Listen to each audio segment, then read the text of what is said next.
बिस्मिल्लाहिर्रहमानिर्रहीम। अस्सलाम वालेकुम, वेलकम टू माय किचन। उम्मीद है आप सब लोग खैरियत से होंगे। आज जो रेसिपी मैं आपके साथ शेयर करूंगी वो बहुत ही फ़ायदेमंद और तवानाई से भरपूर है। आज मैं आपके साथ बेसन की रोटी या पराठा बनाने की रेसिपी शेयर करूंगी। हम लोगों ने आजकल बर्गर और पिज़्ज़े पे सारा अपना ध्यान दे दिया है। ये जो जैसे ये बेसन की रोटी है, ये इतनी फ़ायदेमंद है। अगर इसे हम रोज़ ना सही, लेकिन हमें चाहिए कि हम हफ्ते में एक दफ़ा इसे अपनी खुराक का हिस्सा बनाएं। ये ना सिर्फ शुगर के मरीज़ों के लिए बल्कि जो लोग मोटापे का शिकार हैं, ये उनके लिए भी बहुत ही फ़ायदेमंद है। ये क्योंकि इसमें इस कदर तवानाई और ग़िज़ाइयत है कि आपको मैं बता नहीं सकती कि इसमें आयरन, मैग्नीशियम, कैल्शियम, प्रोटीन और फाइबर की बहुत बड़ी मिकदार है कि जो मोटापे में जो लोग मुब्तला होते हैं, अगर वो इसे खाते हैं तो उसमें ये होता है कि वो उन्हें भूख देर से लगती है। और इसी तरह जो शुगर के मरीज़ होते हैं, क्योंकि इसमें ग्लूकोज बहुत तेज़ी से इंक्रीज़ नहीं होता ब्लड में, तो ये उन मरीज़ों के लिए भी बहुत ही फ़ायदेमंद है। आप मैं जैसे जैसे आप ये बनाऊंगी, आप ज़रूर आप इसे अपने घर अपने खुराक का हिस्सा बनाएं और अपने बच्चों को भी इसको खाने की आदत डालें। मैं आपको जैसे जैसे मैं रेसिपी बनाती जाऊँगी, मैं आपको ये बताती भी जाऊँगी कि ये इसमें मैंने ये 3 प्याली जो है ये बेसन है, और इसे मैंने छान के और साफ़ करके रख लिया था, क्योंकि इसमें भी छोटे छोटे कभी कीड़े होते हैं। इसके साथ ही ये 3 प्याली है, और ये 2, ये देखिए मैंने इसी वजह से ये रखा था। ये 1 कप की मेजरमेंट है। ये 2 कप इसमें हम फ़ाइन आटा यूज़ करेंगे, इसमें चक्की का आटा यूज़ नहीं होगा, क्योंकि फिर वो रोटी बनती नहीं है आराम से ना। और इसके साथ ही इसमें मैं अब जैसे जैसे चीज़ें शामिल करती जाऊँगी, मैं आपको बताती जाऊँगी। आप ज़रूर इसे आप मेरी रेसिपी के साथ आप इसे बनाइएगा। आप देखेंगी इतनी अच्छी और इतने मज़े की बनेगी आप ये रोटी, क्योंकि ये है तो थोड़ी मुश्किल बनानी, लेकिन ये कि जब आप बनाते रहते हैं तो आपको इसकी आदत हो जाती है। ये इसके साथ ये मैं ये खाने के चमचे का मेजरमेंट है। ये 1 चमचा मैं इसमें ये सादा नमक डालूँगी, और ये इसमें आधा चम्मच में इसमें ये काला नमक डालूँगी। इससे बहुत अच्छा टेस्ट होता है, और इसमें जो थोड़ी बहुत गैस का किसी को मसला हो तो वो भी दूर हो जाता है। इसके साथ ही मैं इसमें ये कुटी हुई मिर्च है सुर्ख, ये मैं तकरीबन ये इसमें 1 और ये 1.5 मैं इसमें ये, क्योंकि इसमें मैं हरी मिर्च जो है वो ज़्यादा यूज़ करूँगी, उसका बहुत अच्छा फ्लेवर आता है। इसके साथ ही ये साबित धनिया है, ये मैंने कौर के और कूट के रख लिया था, इसका बहुत अच्छा फ्लेवर आता है। ये 2 खाने के चमचे में इसमें ये कूटा हुआ धनिया है। इसके साथ ही ये सफ़ेद ज़ीरा है, ये बस मैं यानी 1 खाने का चमचा मैं इसमें ये यूज़ करूँगी। इसके साथ ही ये अजवाइन है। ये अजवाइन में इसमें तकरीबन 1 चाय का चम्मच, ये 1 चाय का चम्मच का ही पैमाना है। ये 1 चाय का चम्मच, इससे ज़्यादा नहीं। इसका भी बहुत अच्छा फ्लेवर आता है, और ये हाजमे के लिए भी बहुत ही अच्छी और फ़ायदेमंद होती है। इसके साथ मैं इसमें ये अनारदाना है, ये मैंने कुटा हुआ अनारदाना ये बाज़ार से ही मंगवा लिया था। ये तकरीबन मैं इसमें ये 1, अगर आप ना डालना चाहें तो ज़रूरी नहीं, आप इसकी जगह आमचूर भी यूज़ कर सकते हैं, और वो भी ना डालना चाहें तो वो भी ना डालें। ये 2 और ये तकरीबन ये 3 खाने के चमचे मैंने इसमें 3 साढ़े 3 ये समझें, ये मैंने इसमें खाने के चमचे या अनारदाना डाला है। इसके साथ ही मैं इसमें ये हरी मिर्चें हैं, ये भी मैं ये देखिए मैं आपको ये तकरीबन ये 7-8 हरी मिर्चें जो मैंने बहुत बारीक चॉप कर ली थी। इसका बहुत अच्छा फ्लेवर आता है। आप मोटी काटने के बजाय अगर आप इसे चॉप करेंगे तो आप ये देखेंगे कि इसका जायका ज़्यादा अच्छा और ज़्यादा मज़े का है। इसके साथ ये पुदीना है जो मैंने इसके भी पत्ते थोड़े, ये तकरीबन आधी गट्ठी है ये पुदीने की, और इसके साथ ही ये हरा धनिया है। ये भी तकरीबन समझें आप ये 7-8 इसकी शाखें थी जिससे मैंने ये हरा धनिया निकाल लिया था। और ये प्याज है, ये 2 प्याज है जिसे मैंने काटने के बजाय इसे मैंने कद्दूकश कर लिया था। इससे ये होता है कि ये ज़रा बारीक हो जाती है और रोटी टूटती नहीं है, नहीं तो ये होता है कि रोटी टूटने का चांसेस ज़्यादा हो जाते हैं।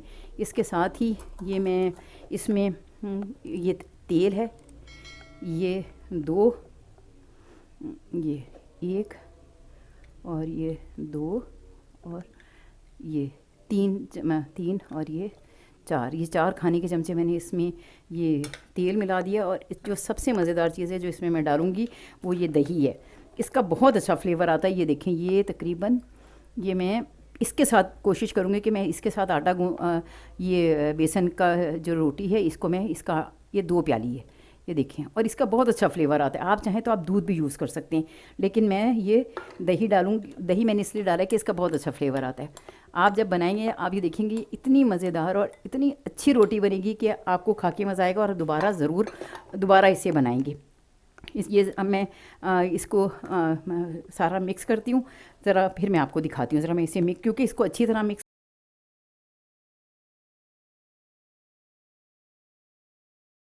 ये देखिए अल्हम्दुलिल्लाह रब्बिल आलमीन, ये मेरा आटा गूंद के ये रेडी हो गया। ये देखिए, ये ना पतला है और ना बहुत ही सख्त है, क्योंकि ये जितना सख्त होगा उसकी जब हम ये रोटी पकाएंगे तो ये फटती चली जाएगी, और अगर बहुत नरम होगा तो भी रोटी संभालनी मुश्किल हो जाएगी। और इसमें मैंने फ़ाइन आटा यूज़ किया है, इसमें चक्की का आटा यूज़ नहीं करना, नहीं तो रोटी, बेसन की रोटी वैसी मुश्किल से पकती है। अगर आप इसमें चक्की का आटा डाल देंगे वो और मुश्किल हो जाएगी। ये तकरीबन मैं थोड़ी देर के लिए इसे 10-15 मिनट के लिए वैसे ही रख दूँगी। उसके बाद मैं इसकी रोटी बनाऊँगी। जब तक मैं इसके साथ आपको ये साबित मिर्चों और लहसुन की जो चटनी है वो बनाऊंगी, बनाकर दिखाऊंगी, क्योंकि अब वो इसके साथ ये चटनी जो है ये बहुत ही अच्छी और मज़ेदार होती है। इसमें ये सबसे पहले मैंने इसमें ये साबित मिर्चें, तकरीबन ये 20-25 साबित मिर्चें, मेरे पास ये छोटी वाली, अगर आपके पास बड़ी लंबी वाली हो तो वो भी यूज़ कर सकते हैं, लेकिन ये किसका बहुत अच्छा फ्लेवर आता है। और इसके ये इसमें ये मैंने 7-8 ये बीच में से मैंने काटे में ये तकरीबन 8-9 लहसुन के जवे हैं। इसके साथ ही ये इसमें ये सफ़ेद ज़ीरा 1 चाय का चम्मच है, और 1 चाय का चम्मच ही इसमें ये नमक है। नमक आप अपने हिसाब से कम या ज़्यादा कर सकते हैं। ये इसे मैं पीस के और उसके बाद इसे मैं सरसों के तेल से भगारूंगी। उसका इतना अच्छा फ्लेवर आता है कि जब आप ये बेसन की रोटी खाएंगे उससे तो आपको पता चलेगा कि इसका कितना अच्छा जायका है। इसे मैं आपको पीस के फिर मैं दिखाती हूँ। इसमें ज़रा सा, बस ज़्यादा नहीं इसे पतला करना, थोड़ा सा पानी डाल के मैं इसे ग्राइंड करके फिर मैं आपको दिखाती हूँ।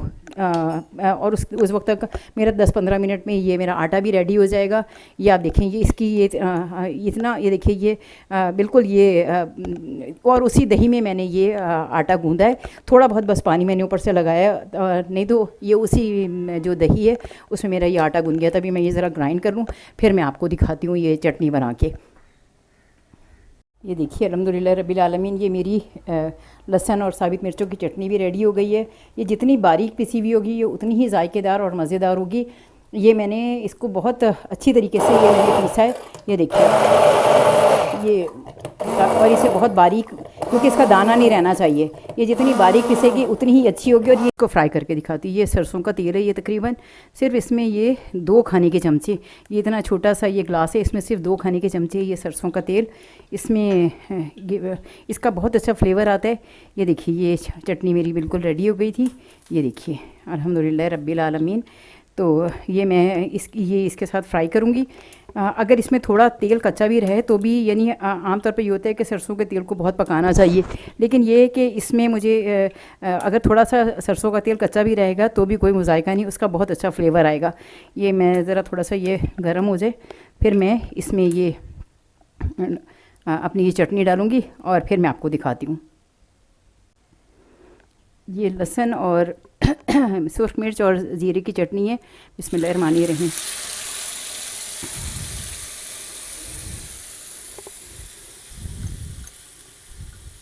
इसकी बहुत अच्छी खुशबू आना शुरू हो गई है।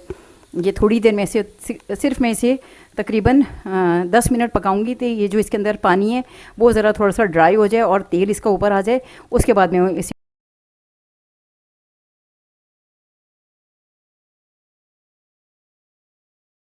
देखिए अल्हम्दुलिल्लाह रब्बिल आलमीन, ये आटा भी तकरीबन अब रेडी हो गया है। ये थोड़ा सा फूल भी गया है, और इसके साथ ही ये मेरी चटनियाँ भी, ये हरे धनिया और पुदीने की चटनी भी तैयार हो गई है।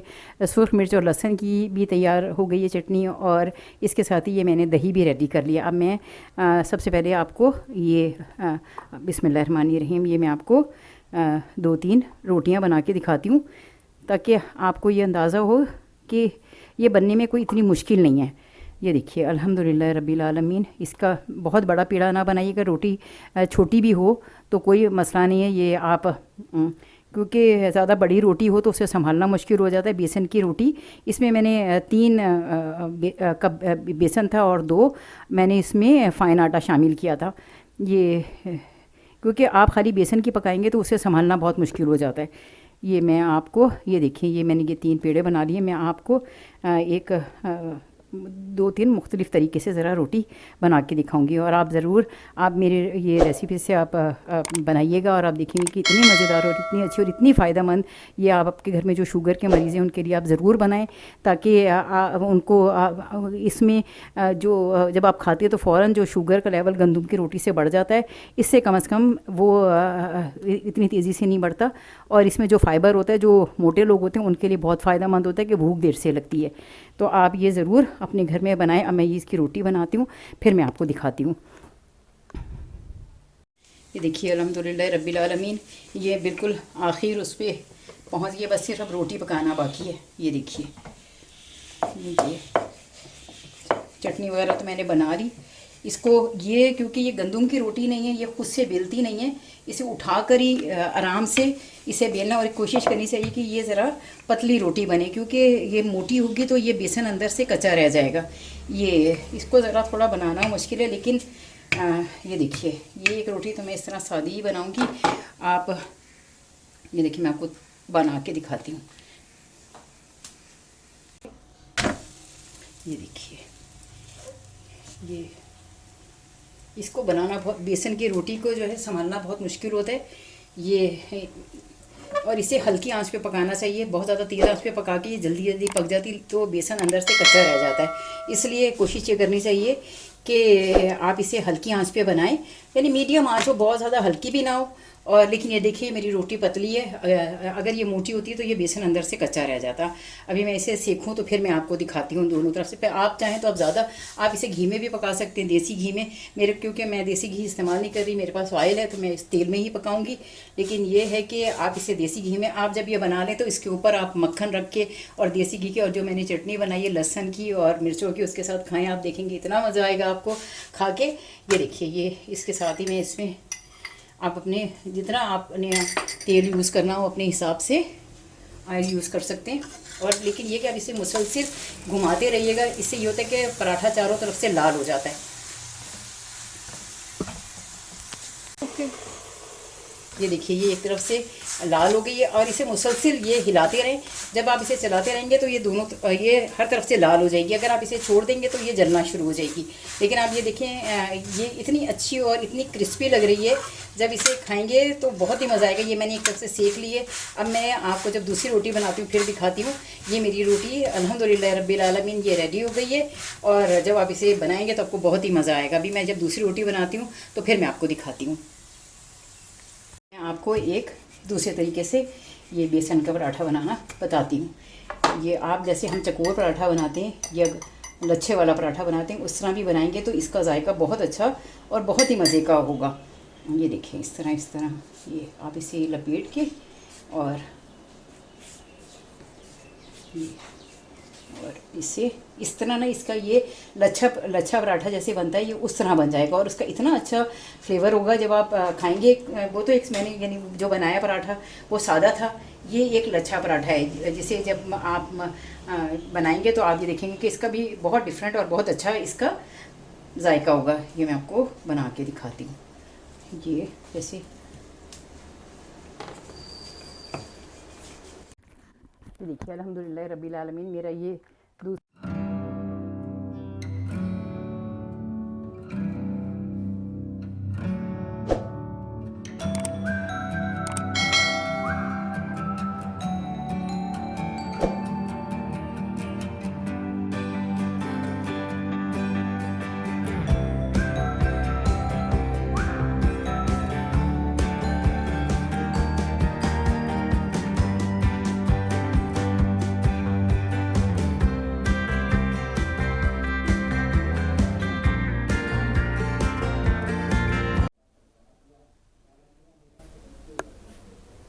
ये देखिए अल्हम्दुलिल्लाह रब्बिल आलमीन, ये मैंने एक वो गोल लच्छा पराठा बनाया था, और ये मैंने अब एक ये चकोर बनाया है। ये देखिए, मैंने कहा मैं वो भी मैंने बना लिया था गोल लच्छा पराठा, और ये मैंने चकोर बनाया है। ये इससे बहुत अच्छा टेस्ट और इसका जायका जो है ना वो ज़रा इन्हांस हो जाता है। और मुझे ये भी बताना था कि मैंने इसमें 1 कप बेसन जो है वो और मिलाया था, यानी 4 कप बेसन थे और 2 कप फ़ाइन आटा था, क्योंकि मुझे लग रहा था कि उसमें आटा ज़्यादा हो गया, इसलिए मैंने उसमें बेसन फिर थोड़ा सा और मिला दिया था। ये मेरी मिस्सी रोटी बिल्कुल रेडी है अल्हम्दुलिल्लाह रब्बिल आलमीन। आप इसे देसी घी के साथ बनाएं तो वो ज़्यादा मज़ेदार होगी। मेरे पास इस वक्त देसी घी था नहीं, इसलिए मैंने इसके साथ इस तेल के साथ मैंने बनाई है। और इसे हल्के हल्के करके इसको चारों तरफ से सेकते जाएं। आप ज़रूर इसे मिस्सी रोटी भी कहते हैं। आप ज़रूर एक दफ़ा मेरी रेसिपी से आप इसे घर में बनाइएगा। एक रेसिपी और है बेसन की, मैं आपके साथ वो भी शेयर करूंगी। वो बहुत ही इजी और बिल्कुल सिंपल सी है, जो मेरे बच्चों को ज़्यादा पसंद है बानिस्बत इसके। तो मैं वो भी इंशाल्लाह ताला ज़िंदगी रही और सेहत रही तो ज़रूर आपके साथ शेयर करूंगी। ये लेकिन ये है कि ये रेसिपी भी बहुत अच्छी और मज़ेदार है। ये देखिए इसको मैं, और इसको मीडियम आंच पे पकाना है कि ये बेसन बस सिर्फ ये ना हो कि ऊपर से सिक जाए और अंदर से कच्चा रहे, क्योंकि बेसन ज़रा देर से वो पकेगा। इसलिए अगर आप तेज़ आंच पे पकाएंगे जल्दी जल्दी पराठे तो तैयार हो जाएंगे, लेकिन ये अंदर से कच्चे रह जाएंगे। इसको आप हरे धनिए की चटनी के साथ खा सकते हैं। मैंने जो लहसुन की आपको चटनी बताई है उसके साथ तो इसका जायका बहुत ही अच्छा हो जाता है और बहुत मज़ेदार हो जाती है। ये मेरा बिल्कुल ये भी रेडी हो गया है। अगर आपको मेरा खाना अच्छा लगे, मेरा चैनल पसंद आए तो मेरे चैनल को लाइक करें, सब्सक्राइब करें, दिल चाहे तो बेल आइकन भी प्रेस कर दें। लेकिन मुझे अपनी दुआओं में ज़रूर याद रखें। ज़िंदगी रही इंशाअल्लाह ताला तो फिर किसी वीडियो में मेरी आपसे मुलाकात होगी। अल्लाह हाफिज़, फ़ी अमान अल्लाह, फ़ी अमान अल्लाह। अगर मामा का चैनल अच्छा लगे तो सब्सक्राइब करें और इसको लाइक करें और बेल आइकन भी प्रेस करें। और अल्लाह हाफिज़।